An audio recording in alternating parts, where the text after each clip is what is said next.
Need that number? I don't know. Is she there yet or not? Yeah, it's a Randy Williams. Okay, because I don't know anything about it. I had to do something else at the time. Okay, Randy Williams. Williams He was there on Tuesday afternoon.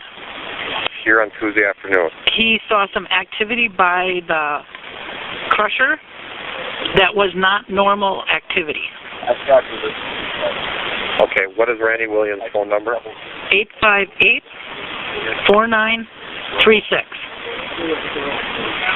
Okay. Where does he live? He lives in Appleton. Appleton. Okay. Okay? Stuff like crusher. He saw some unusual activity in the area of the crusher, but it wasn't normal crusher activity. Okay. Okay? I'll make sure somebody contacts him right away. Okay, thank you. Thank you. Bye.